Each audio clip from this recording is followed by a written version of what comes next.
भर्जनं भवबीजानामर्जनं सुखसम्पदां तर्जनं यमदूतानां श्रीराम रामेति गर्जनं श्री सीताराम नाम महाराज की जय. We had begun deliberation on the topic whether jihad means war or fighting, or is it just a hoax spread so as to slander the tolerant, poor Muslim society all over the world. For it, we did scrutinize the claim of a Bollywood actor that jihad does not mean fighting on the roads. So let us wind up the former topic rapidly so that we can move to the analysis of the next claim.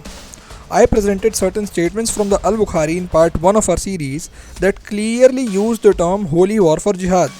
I had also said that these lines implied that jihad is one of the pillars on which Islam stands, but many have a weak appendix and digesting statements seems a daunting task to them. See one such disseptic, then we'll start again from the point where we ended in the last part. So jihad basically means to strive and struggle. And many a time, the Orientalists, they translate the word jihad as holy war. Holy war in Arabic is Harbun Muqaddasa. This word Harbun Muqaddasa does not exist anywhere in the Quran. It does not exist in any hadith of the Prophet. This word holy war was first used to describe the Crusaders. The Crusaders who spread the religion of Christianity with force and killed thousands of people to spread the religion. Today, this word is used for Muslims, for Islam, which is totally wrong. Nowhere does the Quran say that jihad means holy war. And Quran is very explicit. Allah says in the Quran in Surah Ma'idah chapter 5 verse number 32 that if anyone kills any other human being, whether it be a Muslim or non-Muslim, unless it be for murder or for spreading corruption in the land, it is as though he has killed the whole of humanity. There is no religious book in the world which says that if you kill one human being, you have killed the whole of humanity. And if you save one human being, you have saved the whole nation. So how could such a religion which says you cannot kill a single innocent human being promote terrorism? This is mainly the work of the media which is spreading misconception about Islam. Wonderful. One fool steps up and says anything, and a herd of donkeys sit and clap.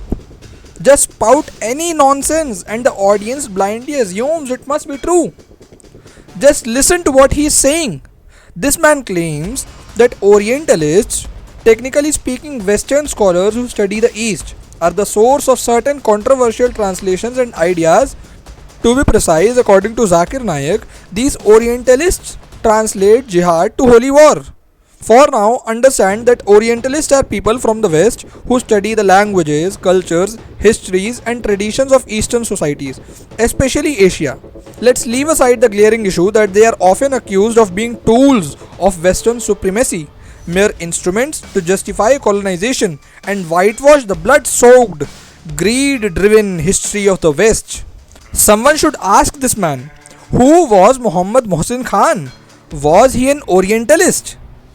Will this man dare to label Muhammad Mohsin bin Muhyiddin bin Ahmad al-Isa al-Khawashki al-Jamandi al-Afghani, born in Kasur of current Pakistan, an Orientalist? The same man who served in Medina, became director of the clinic at the Islamic University of Medina and died in 2021. In the same city of Medina, whose funeral prayers were held at the Masjid al-Haram, which people called the Mecca, the most sacred site of Islam, and who was buried in Jannat al-Baqi alongside the companions of the Prophet, as is said that this burying site was founded by the Prophet himself, as Muslims say. Will anyone have the audacity to call him an Orientalist? Or is he considered a devout Muslim, a major Islamic scholar? Then why did the same man in his translation of Sahih al-Bukhari translate jihad as holy fighting? Not at one place, but on page 72 of volume 1, in book 56 chapter 1, and at numerous other places. He translates jihad as holy fighting or holy battle. So let's get this straight. In the books taught in madrasas, it says holy fighting, not just with Hindus but anyone who qualifies as a target for physical jihad. But when these people come in front of cameras, they pose as icons of peace and non-violence. Is this not hypocrisy? If not, then there are only two possibilities.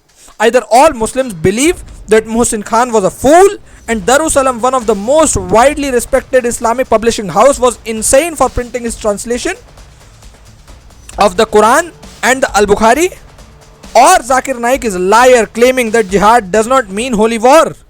At least one of these questions must be answered with a clear yes. Now about the Quranic verse he mentioned. He quoted it saying, "Do not kill anyone." But if you were listening closely, he also muttered some additional words that change the entire meaning. Unless he is spreading corruption on earth. Unless it be for murder or for spreading corruption in the land. Most people won't catch the significance of this. But let me explain. What is the greatest sin on earth according to Quran? It is worshipping anyone other than Allah. So if someone worships differently, say a Hindu praying to Shiva or Vishnu, that qualifies as corruption under this logic. And those who do so are not protected under the Quranic do not kill command, because they are considered to be spreading corruption. So essentially it's saying don't kill any Muslim. But what about others? They can be targeted. This is again supported by a hadith and not by me. So this deception is clever. They quote the Quran to look peaceful but sneak in the loophole unless they spread corruption on earth. It's a layered message that most won't even notice, and by the time people wake up, the demographic shift that they plan would have already happened. And then slaughters and invasions and India's doom. Isn't this their plan? Why else would they lie on such sensitive topics? They won't openly say this, but it's written by Muslims themselves, not Orientalists. Now you see the truth, not by some Western academic, not by a critic of Islam, but by a man buried in Jannat al-Baqi, a man whose funeral was held in Masjid al-Haram, a man whose translation is still sold by Darussalam.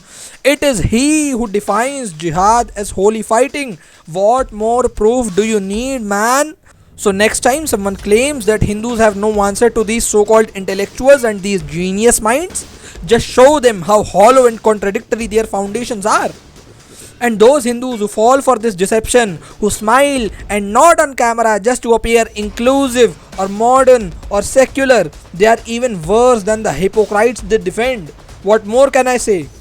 And this charlatan, this man who openly endorses Osama bin Laden, is now pretending to be a warrior of peace? What a joke! Osama bin Laden headlines. But if you ask my view, if he's on the truth, if he's fighting the enemies of Islam, I'm for him. Every Muslim should be a terrorist. The thing is that if he's terrorizing a terrorist, he's following Islam. So I'm with those people who are following the Quran. Even if the full world is against them, I'm with them. No matter how fat a frog gets, it can never become an elephant. Similarly, no matter how much you pretend, you can never embody the compassion, tolerance and universalism that Hindus have given to the world. यत्नादपि परक्लेशं मर्तुं या हृदि जायते इच्छा भूमिसुरश्रेष्ठ सादया परिकीर्तिता आत्मवत् सर्वभूतेषु यो हिताय शुभाय च वर्तते सततं हृष्टः क्रिया ह्येषा दया स्मृता परे वा बन्धुवर्गे वा मित्रे द्वेष्टरि वा सदा आत्मवद् वर्तितव्यं हि दयैषा परिकीर्तिता. But now the time has come. We will expose them, and in the next part the exposure will continue. If something in this has offended you, understand that it was not our opinion but the facts that we have presented which may have caused discomfort. We are merely presenting facts, not expressing personal views. So before commenting, consider this. If you write spreading hate, you are not accusing us but rather those whose own writings contain violence and incitement. And if you choose to turn away from the truth simply because it is unpleasant or disturbing, with the mindset of no matter what you say, we won't believe it, no matter what you show, we won't believe it, then remember, a pigeon closing its eyes does not make the cat disappear. The enemy continues to act upon what is written in his book. You are free to express your views in the comment section, but no matter how much frustration you express, the dark pages of history we are presenting cannot be erased by empty denials. What is dark will remain dark. Now it is up to you whether you choose to recognize your enemy or not. Can someone who sees your murder as a gateway to paradise ever truly be your friend? Only you can decide that. And can power-hungry politicians who indulge in appeasement of such people ever be your real allies? That too is for you to answer. In our view, even today the only true protector of Hindus is none other than God himself. Siyavar Ramchandra भगवान की जय. अखंड भारतवर्ष हिंदू राष्ट्र की जय.